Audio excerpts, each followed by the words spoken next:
안녕하세요, 제임스입니다. 저번 5부에서는 투심이 부결 원인 중에서 시장성 첫 번째 것만 말씀드렸죠. 이번 6부에서는 경쟁력에 대해서 말씀드릴 거예요.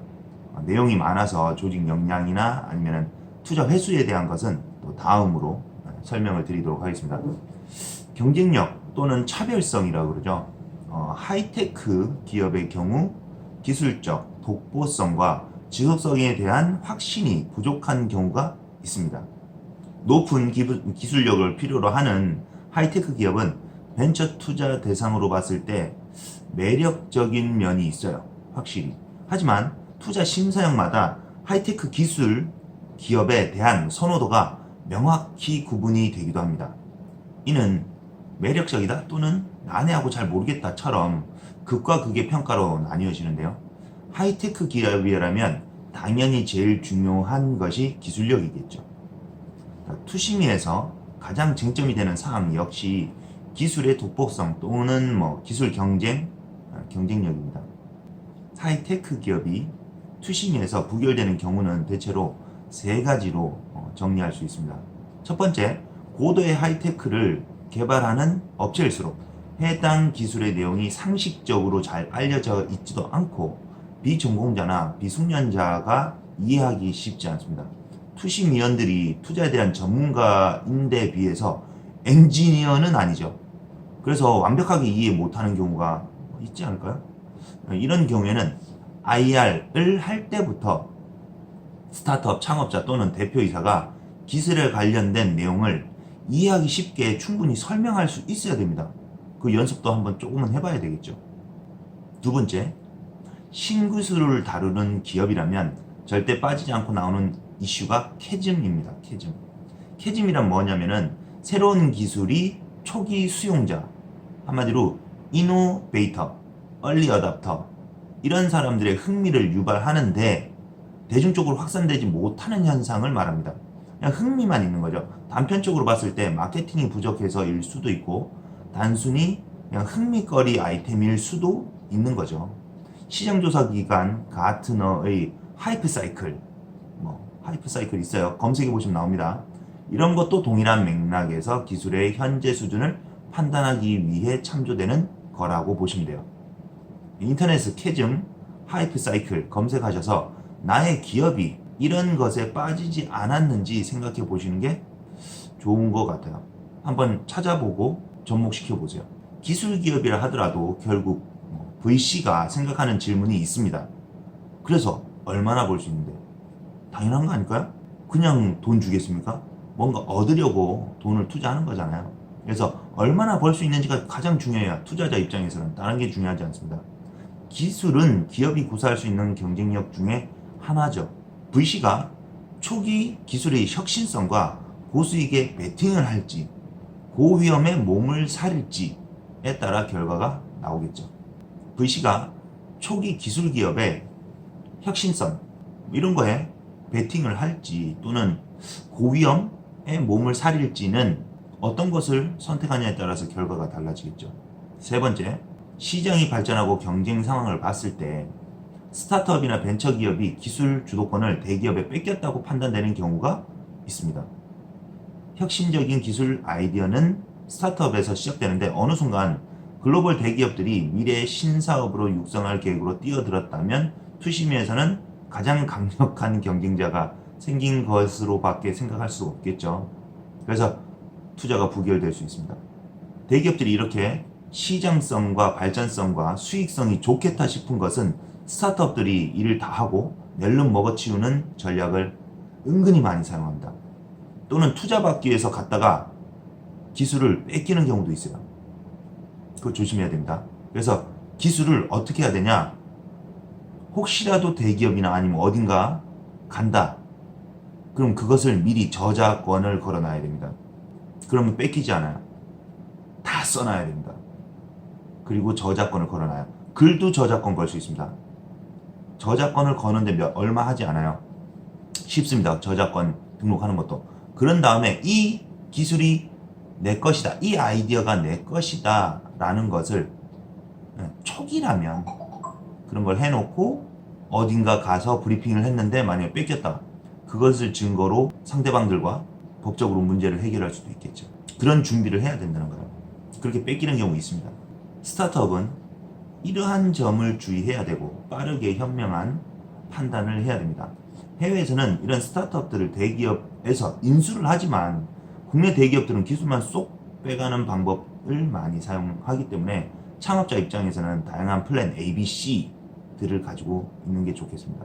이때까지 하이테크 관련 부결 원인이었고 이제는 기술 우위성을 내세우기 힘든 분야에서 기술 기업으로 포지셔닝 되었을 때 부결되는 예를 설명드리도록 하겠습니다.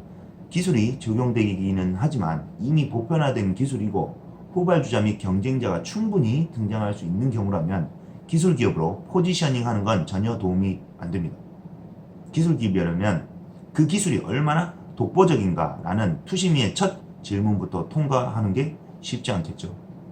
이런 기업이라면 그 기술 관련 서비스 또는 제품으로 얼마나 매출을 올릴 수 있는지 성장할 수 있는지 관점에서 마케팅 전략 등의 기술 외적인 내용에 더 집중하는 것이 적절할 수 있습니다. 창업자 및 대표이사가 IR 때부터 자사를 기술 기업으로 포지셔닝하면 VC는 그 말이 맞는지 일단 투심해서 판단하고 갈 겁니다.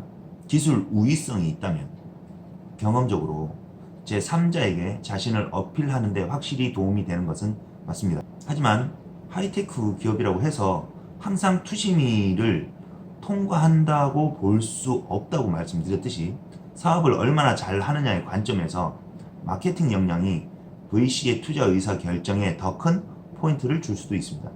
여기서는 마케팅이란 브랜딩, 4P, 4P라 그러죠. IMC, 3C 등 포괄적인 개념을 말하는 겁니다. 검색해 보시면 다 나와요. 이런 거 찾아보시면 좋습니다. 기술력이 좋은 분들 보면 마케팅이 되게 약해요. 마케팅적인 사고를 좀 더 추가하실 필요가 있습니다. 애매한 기술 기업보다는 확실한 마케팅 역량을 보유한 기업이 투자 유치 어필에 더 좋지 않을까요? 대신 마케팅 역량을 어떻게 판단할 수 있을지 측정하는 게 좀 관건이긴 합니다. 마케팅적인 마인드가 있다고 해서 마케팅을 실행할 전문가는 아니지 않을까요? 전문가 따로 있잖아요. 투자자는 실제를 다루는 사람입니다. 이럴 것이다 라는 말은 허무맹랑하게 들릴 수밖에 없죠. 결국은 사람으로 결론이 나요. 마케팅 인력을 확보하고 투자 유치 활동 전부터 마케팅 강화를 위해 다양한 준비와 노력을 해야 될 것으로 보입니다. 마케팅 회사를 9년 동안 제가 경영을 해보니 대학 나온 또는 마케팅 회사에 다녀본 사람들이 마케팅 전문가는 아닐 수도 있다는 겁니다. 실질적으로 퍼포먼스를 낼 수 있는 현직 마케팅 회사 대표 및 업계 전문가들을 초빙해서 비용이 좀 들더라도 자문을 받는 것을 좀 추천드리고 싶습니다.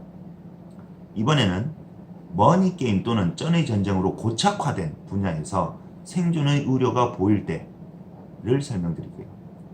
분야별로 경쟁력이라는 게 머니게임 또는 쩐의 전쟁으로 넘어가는 경우가 있습니다. 마케팅 중에서도 프로모션 경쟁이 극에 달한 경우를 말하는데요. 얼마 전 일본에서 소프트뱅크와 네이버 간의 페이 전쟁을 둘 수가 있겠죠. 머니게임 또는 쩐의 전쟁을 별도로 언급하는 이유는 많은 서비스 업체들이 시장 경쟁이 치열해지면 결국은 돈 많은 곳이 이기게 될 수밖에 없거든요. 스타트업 창업자가 이 분야에 뛰어든다면 미친 거 아닐까요? VC 입장에서는 투자해야 되는데 그렇게 밑빠진 독에 물 부어야 되는 기업이라면 누가 투자하겠습니까? 여러분 돈으로 투자한다면 할 수 있겠습니까? 입장 바꿔 생각해보면 답이 나오죠. 투자자는 천사가 아닙니다. 근데 천사들을 엔젤 투자자라고 하죠. 그들은 해봤자 5천만 원 1억밖에 안 해요. 더 큰 것도 있긴 하지만 큰 금액이 있어야 내 회사가 또는 내 회사를 살릴 수 있는데 5천만 원 1억 받아서 어디 할 수 있겠습니까? 스타트업 창업자 입장에서는 그 성공 방정식을 적극적으로 추정할 수 있는 역량을 보여주든지 아니면 그런 관행을 깨는 혁신적인 아이디어와 컨셉을 제시하면서 자신들만의 정체성을 잡고 그것이 경쟁력이 확실히 있다면 투심의 가격을 부결 여부는 얼마든지 설득력 있게 아예 하느냐 뭐 되겠죠. 마지막으로 중국 기업과의 경쟁에 대한 우려가 보일 때입니다. 장치 및 장비를 만드는 업체는 혹시 이런 생각을 해봐야 돼요. 중국에서 누가 만들고 있지 않을까? 이런 거 해봐야 됩니다. 만일 그와 다르게 무형의 노하우와 섬세함의 차이, 뭐 국내 기업으로서의 사후 관리 및 유지 보수 등 뭐 이런 이점이 확실히 어필할 수 있다면 도움이 되겠죠. 중국은 장치 장비 제조뿐만 아니라 AI, VR 뭐 등을 포함하는 ICT, LOT 뭐 기술과 서비스는 이미 여러 분야에서 한국을 넘어섰습니다. 뭐 그런 줄 몰랐다고요? 뭐 화웨이 보세요. 세계 1위 아닙니까? 드론? 중국의 DJI가 전 세계 아마 80% 정도 하죠. 대륙의 실수 샤오미는 어떻습니까?